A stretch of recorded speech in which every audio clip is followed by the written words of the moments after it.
Clara near the main gate. Her face was unreadable, professional as ever, but I saw a twitch of amusement in her eye.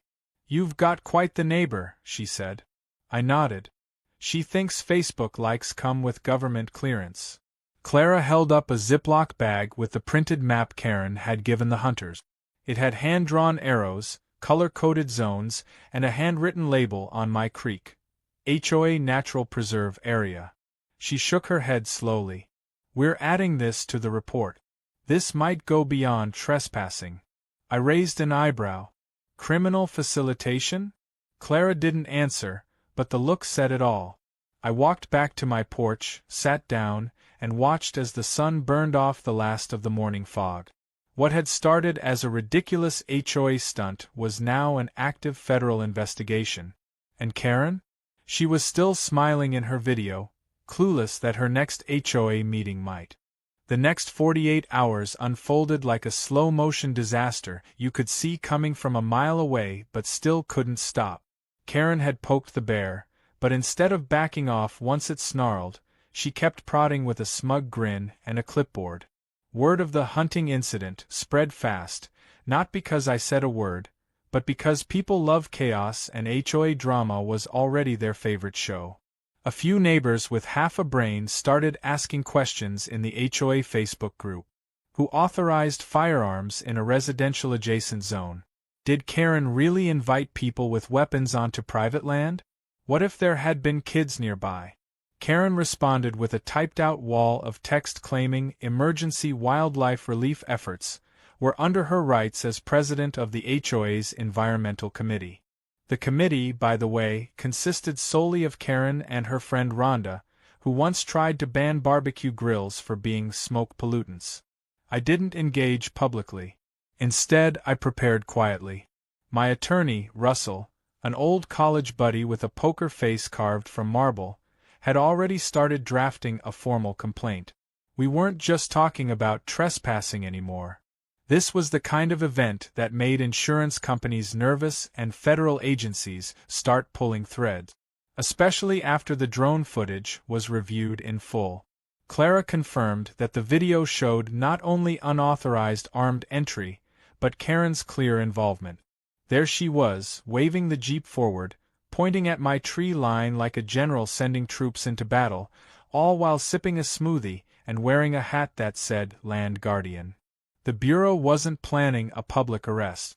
This wasn't a TV show, and Karen wasn't high enough on any list to warrant dramatic sirens. But they did open an investigation.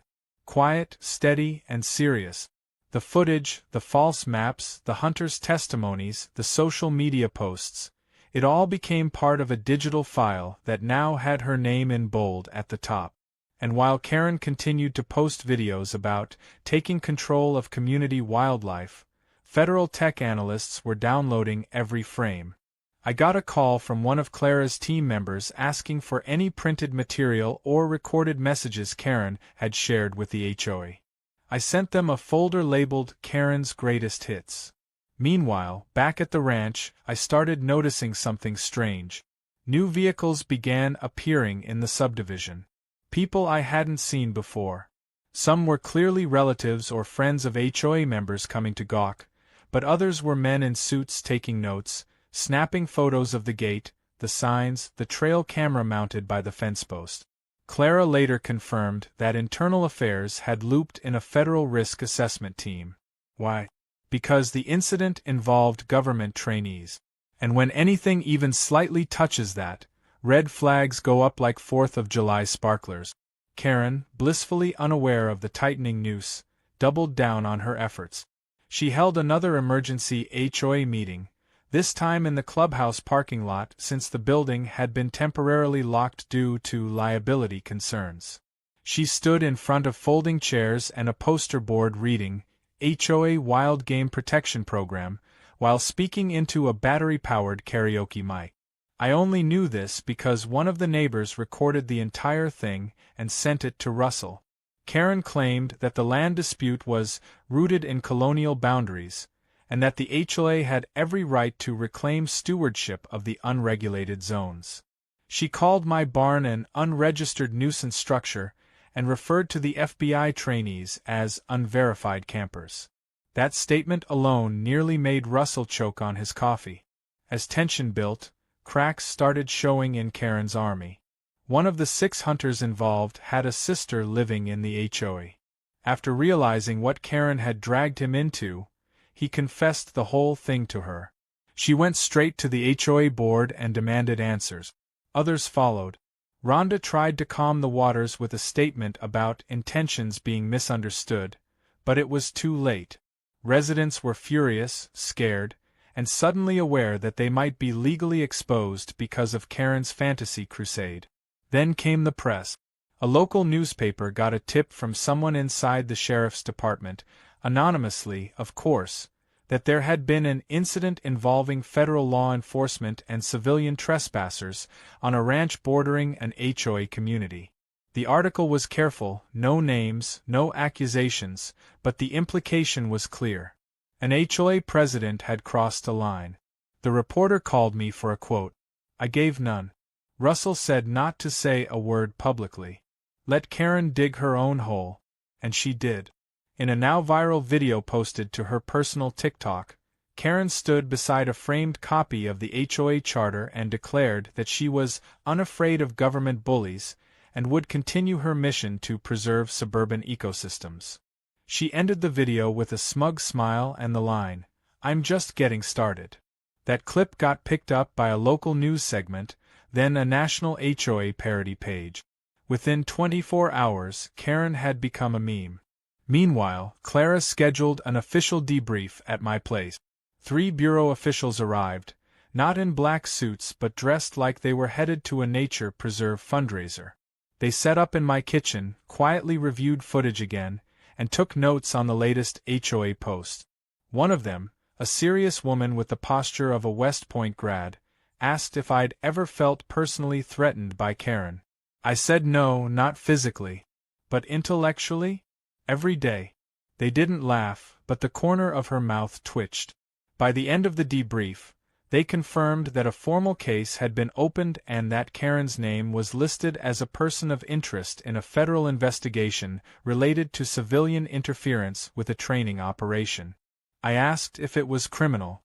Clara gave the kind of answer that meant yes, but we're being careful. They left me with a copy of the federal boundary map, highlighted and annotated, as legal proof in case Karen, or anyone else, tried another stunt. I framed it. As days passed, HOA members began resigning. Karen tried to replace them by appointing her yoga instructor and her cousin's teenager, but that only made things worse. A motion was filed internally to remove her as president pending investigation. She responded with another video claiming deep state infiltration of suburban governance. At this point, she'd gone from annoying to unhinged. That Friday, I stood by the barn, watching the sunset stretch across the hills, when a different kind of car pulled up. Sleek, black, no stickers. A woman stepped out wearing a blazer and flats, not a neighbor. She introduced herself as Agent Nash from the Office of Federal Legal Affairs. She handed me an envelope containing a subpoena for digital evidence. Not for me. For Karen. Turns out, her videos weren't just misguided. They violated a section of federal misinformation laws because they encouraged armed entry into protected areas. I asked what would happen. Agent Nash replied, "That depends on how she handles what comes next." That night, as I closed the gate and locked it behind me, I spotted a drone hovering low, quiet, steady above the trees. One of Clara's, no doubt. Just keeping watch.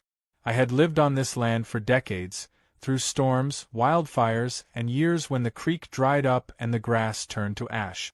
But never had I seen a threat come in the form of a. The crash came faster than anyone expected.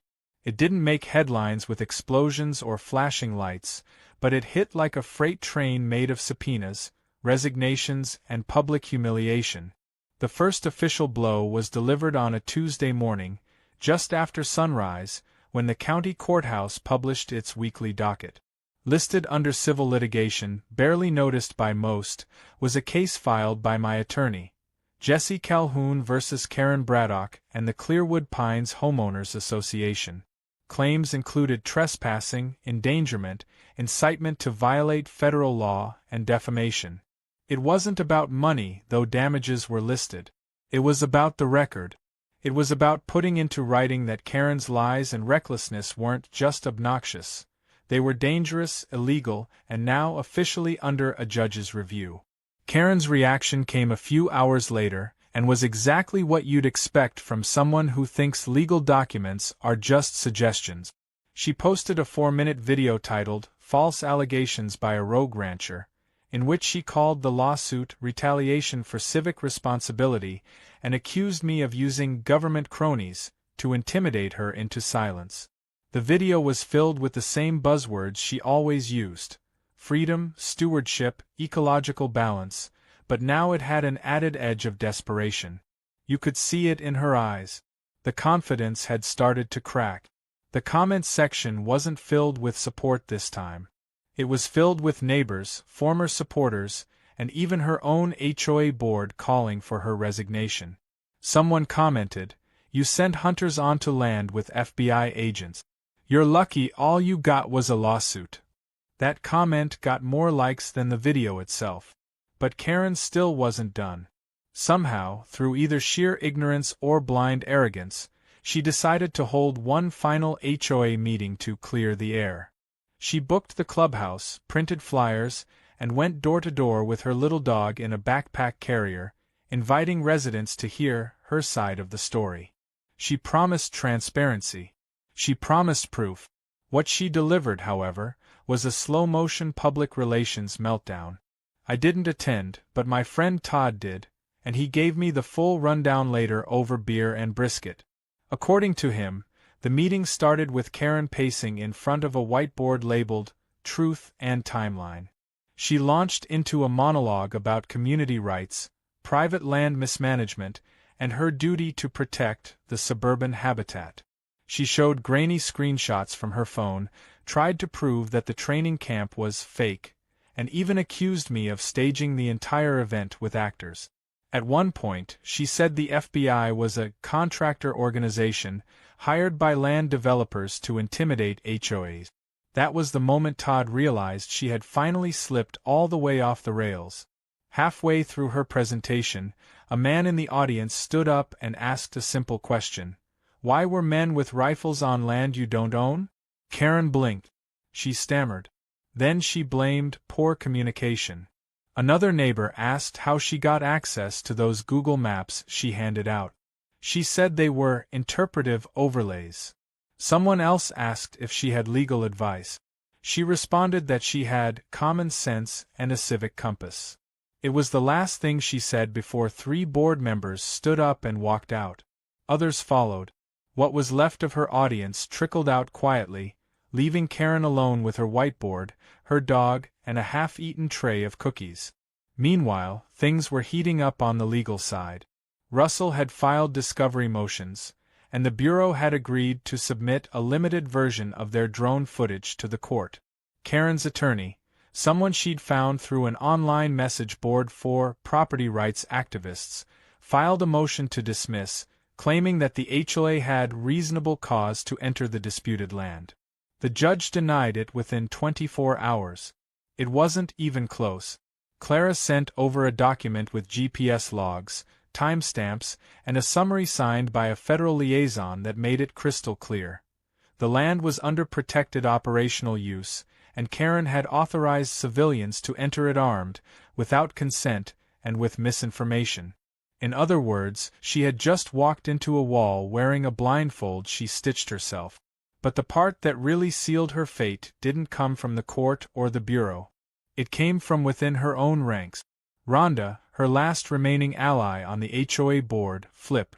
She sent Russell a sworn statement and a collection of internal HOA emails, most of them written by Karen herself. The emails revealed a deliberate attempt to fabricate environmental violations on my property. One message even included instructions to stage photos of deer near her lawn and circulate them as a threat to community safety. Another outlined a plan to pressure Jesse with community support until he gives up the fence line. And there it was, malicious intent in writing. Once that